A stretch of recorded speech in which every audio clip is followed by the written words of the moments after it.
소액 주거 임대형이에요. 월 현금 흐름형 투자 전략. 이게 무슨 말이냐면 싼 주택을 역세권 빌라, 지방 객사 주변 빌라 이런 것들을 받아서 임대 세팅을 해요. 지금 말씀드리는 임대 세팅은 임차인을 두는 게 아니라 단기 임대. 그래서 단기 임대로 해서 흔히 말하는 에어비앤비 사업을 하는 겁니다. 에어비앤비는 불법이 많기 때문에 좀 수익이 다소 줄어들더라도 합법적으로 하시는 걸 추천드리고요.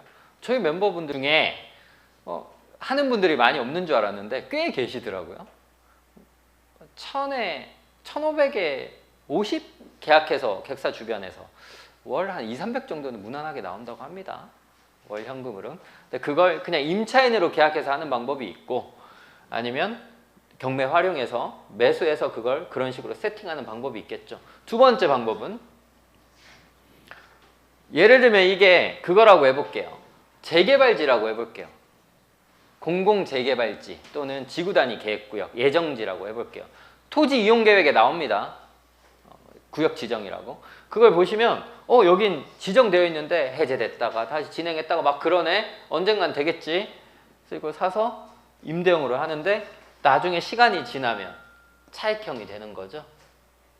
재생개발이 보상이 이루어질 테니까. 근데 난 당장에 임대가 더 우선이 되는 거예요. 그건 베이스고. 근데 복합형 투자도 소액으로 할 수가 있다.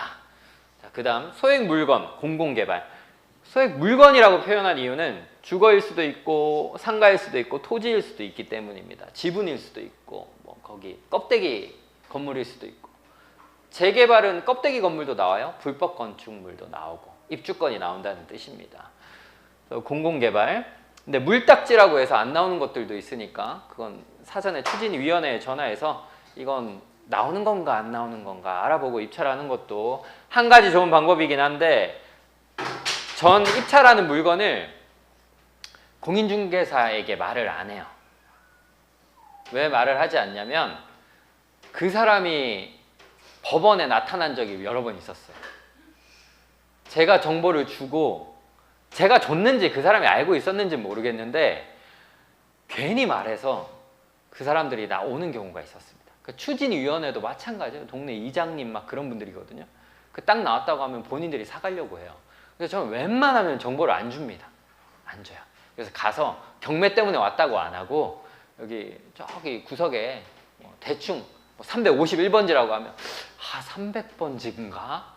저희 부모님이 저한테 전화가 오셨는데 뜬금없이 여기가 개발된다고 하는데 맞아요? 그러니까 추진위원장한테 전화하면 잘 알려주거든요. 그럼 그분이 혹시 몇 번지인데요? 무슨 리 300번지인가? 그런 것 같습니다. 제가 다음에 명확하게 파악해서 전화 드릴게요. 근데 그 부모님 연세가 있으셔가지고 뭘 잘 모르겠다고 하시네요. 저한테 좀 알려주시면 제가 전달해 드릴게요 라고 하면 그분이 그때부터 한 5분에서 30분간 브리핑을 해줄 겁니다. 그렇게 해서 저희가 삼성보상지, 평택, LH 주거보상지, 동탄, 그 다음 각각의 그런 신도시 개발 예정지에 정보를 다 추출해냈죠. 그런 식으로 해서 알아보면 그걸 100% 믿을 수는 없겠지만 많은 정보를 알아낼 수가 있다. 그 다음 소액상가, 직접 사용형입니다. 월 현금 흐름이죠. 소액상가가 마음에 드는 게 별로 없을 거예요. 소액상가잖아요. 막 1억이 2천만 원, 1천만 원까지 떨어진 거 마음에 들지 않죠. 근데 두 가지로 사용할 수 있는데 예약제로 뭔가를 하실 분, 상권 필요 없이 나는 예약제로 뭔가 할 거다. 아니면 페이퍼 컴퍼니가 필요하신 분, 법인을 하나 해야 되는데 부동산 1인 법인을 내야 되는데 공유 오피스를 쓰던가 내 사무실을 하나 해야 되거든요. 공유 오피스도 좋은데 내 사무실을 하나 정도 있으면 더 좋긴 해요. 거기에 딱 들어가면 그냥 회의만 할 수 있게만 딱 해놔도 좋거든요. 실사가 나올 수 있기 때문이에요. 공유 오피스도 지금까지 문제가 되지는 않는데 아마 그 매출이 커지면 좀 문제가 될 수 있다는 겁니다. 아니 이 회사는 매출이 막 10억씩 찍히는데 왜 공유 오피스 써요? 이게 뭐 돼요 이게? 라고 재수 없으면 그럴 수도 있는데 그럴 일은 거의 없어요. 이건 개인의 선택의 문제겠죠. 소액주거 재생개발. 소액주거 재생개발이 아까 말씀드린 이 임대형 플러스 재생개발지를 더하면 두 가지 복합 형태의 투자법이 됩니다.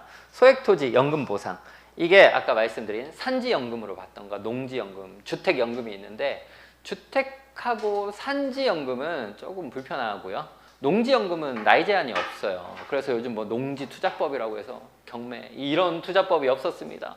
뭐 획기적인 저세상 투자법 막 하면서 나오잖아요. 다 레드오션이에요. 그 알만한 사람들은 다 압니다. 투자자들은 다 아는 게 나오는 거예요. 거기 그 연금 투자 방법은 그러니까 교환할 거냐 월세 받을 거냐 둘 중에 하나예요. 잠깐 국가에 임대해 줄래? 돈 줄게. 왜냐면 군 단위에서는 뭔가 귀농 청년들에게 줘야 되는 걸 해야 되거든요. 그런 사업을 하는데 농지가 더 필요하잖아요. 그래서 민간인들하고 합작하는 거예요. 재개발처럼. 그런 식으로 사업을 추진하는 경우가 있다. 아니면 그걸 바꿔서 수익화시키는 게 연금화시키는 거죠. 주택 산지는 나이 제한이 있고요. 농지는 바로 연금화할 수 있는데 생각보다 크지 않습니다. 잘 생각하셔야 돼요. 산지보다는 커요. 산지보다는 큰데 생각보다 그렇게 엄청 막 그 좋지 않습니다. 그러면 정 안 팔리면 연금화하면 됩니다 라고 나오죠. 연금화하면 되는데 내 토지가 없어지는 거예요. 반납이에요. 반납. 내 토지를 반납하고 연금으로 바꿔먹은 거예요.